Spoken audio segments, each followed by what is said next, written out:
right. Welcome and welcome back, folks, to How Will Notre Dame Be Looked At This Year from the Outside edition of the Always Irish Show.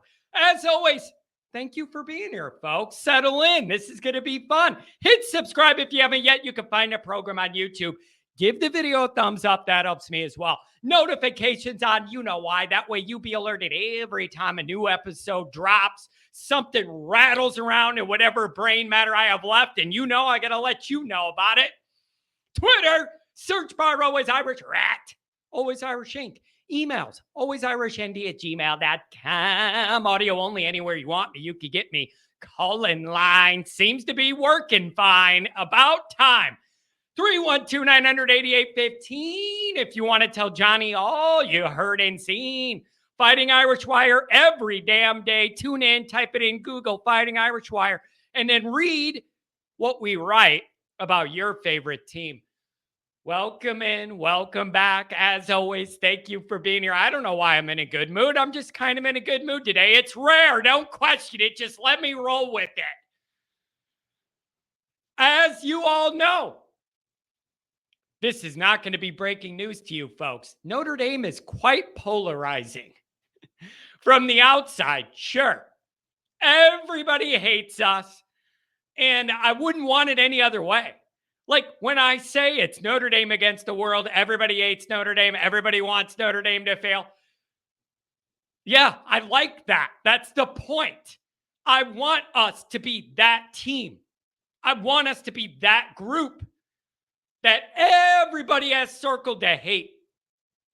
That means you're doing something right. It means you've done a lot right when you're in that privileged position. And it is. It's a privileged position to be one of the few programs everybody wants to see fail every week. That's a privilege, and it's one we've earned over the last 100 years. The last 30, not so much. Okay?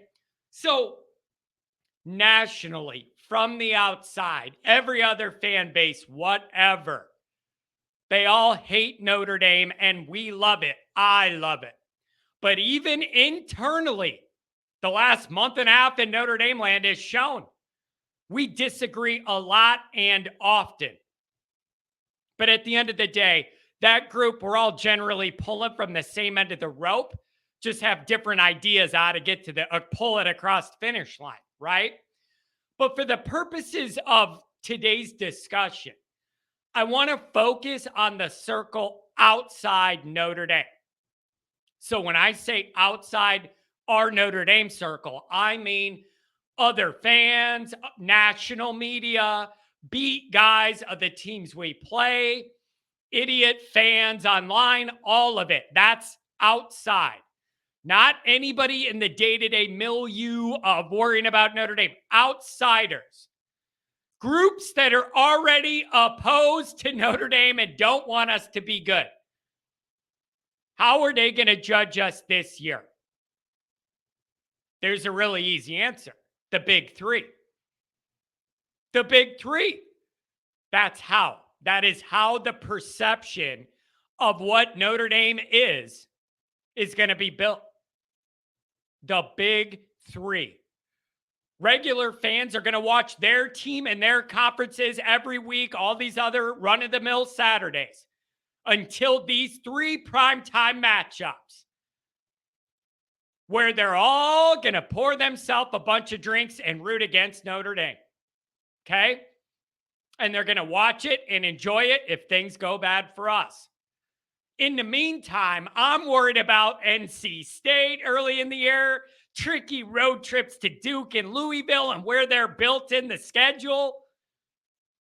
Make no mistake about it. The big three are what's going to move the needle perceptually for Notre Dame. And largely, I guess that's what I'm referencing. Notre Dame's perceptual standing in the whole landscape of college football. I feel like last year it was trending up with a lot of energy and excitement around the beginning of the Freeman era. A young guy with energy, a vibrant personality, a die-hard recruiting effort guy. All of that. Okay? So you add that last year and all that excitement. Then you add the year. Then you add kind of an iffy winter with some things with recruiting and the coaching hires that didn't go smoothly. I don't want to get into it any more than that. They didn't go smoothly in a couple of these areas, and that's a little unstable. The staff change. Now what's going to happen? Now's your next chance to prove what you're going to be. The big three. Okay, so you have these dual tracks. Us in the Notre Dame circle looking at the totality of the year. 10-2, 11-1. Nobody wants to drop back to single-digit win.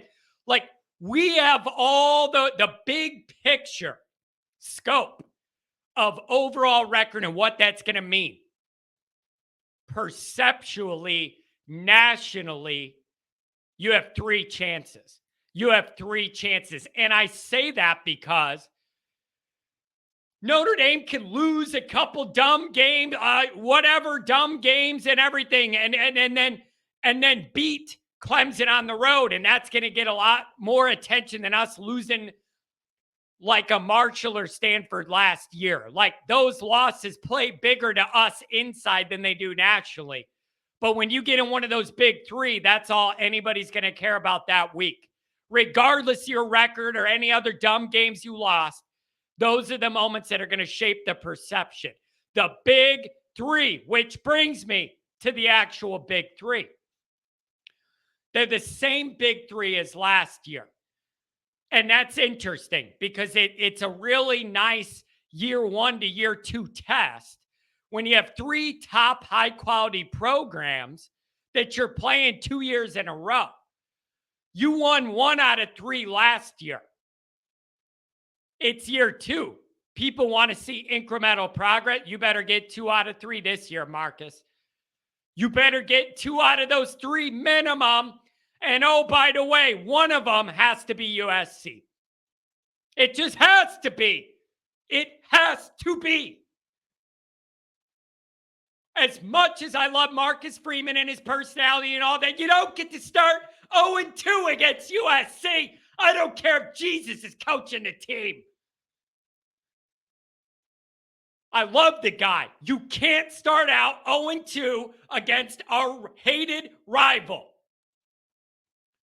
And from the Notre Dame end, you should also have payback in mind for getting clowned in LA, payback for handing Williams the Heisman and on a silver platter in Hollywood, payback for him writing F Notre Dame on his nails like an LA pretty boy would.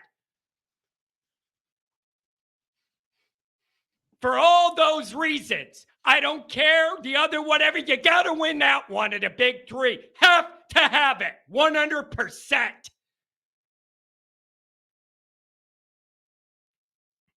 Next, I'd argue that the Ohio State game is huge because of where it is in the schedule. Being the first of the big three, here's the key to this. The key to that is Notre Dame's got to be undefeated entering that game at 4-0. So when you look at the schedule, I'm not that worried about Navy. I'm not that worried about Tennessee State, CMU. NC State away is tricky. It's one of them ball games I'm already saying I don't care the score, just win. Every year, Notre Dame has some of these landmines hidden. And I say, this is one of those games I'm not going for pretty points. Win it, and we move on. We have bigger fish to fry. So the entire key to me of this Ohio State game being as big as it should be and needs to be and could be, no, it isn't us wearing the green jerseys. It's being undefeated when they come to town. So Notre Dame can't have a misstep before that moment or it's going to ruin that moment. Then you're in a position where even if you win it, it's great, but you still already have 1 loss. And if you lose it, now you have 2 losses. We're not even halfway into the year, and you're looking at last year all over again. Fire up the Freeman questions, and then we're in trouble. Not interested. So that's the first part of these big three is you got to get to the first big one with no losses. Priority number 1. Can't mess that up. So now we've looked at two of the big three. So when I make a big deal about what USC means to us existentially and the revenge factor of what happened in that abomination last Thanksgiving weekend, where we got stomped on by them and out physicaled by them, that wasn't supposed to happen. I was told they were the soft, pretty boy team that just wanted to wing it all. They bullied us on both sides of the ball, and I'm still upset if you couldn't tell. Complete joke. But we covered USC, then we covered Ohio State.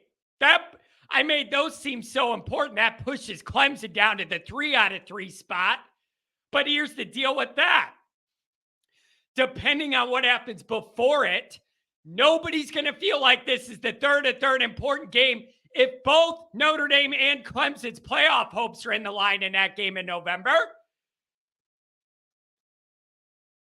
So all three of these games are huge for very different yet overlapping reasons for what they individually represent. All I'm saying is you got to get 2 out of the 3 this year on the win column, and one of them has to be USC. It has to be. It has to be. I got to have it. I love Marcus Freeman. The way he operates, his personality, how genuine he is, the modern messaging of Notre Dame values. All of that is exactly what I want out of Notre Dame's coach. You got to beat USC, though. Like, it doesn't matter how much I personally love you. You can't start a losing streak against USC. So, nationally, Notre Dame has 3 chances to make hay. Turn some heads, gain some national respect. Get it done. Let's have some fun.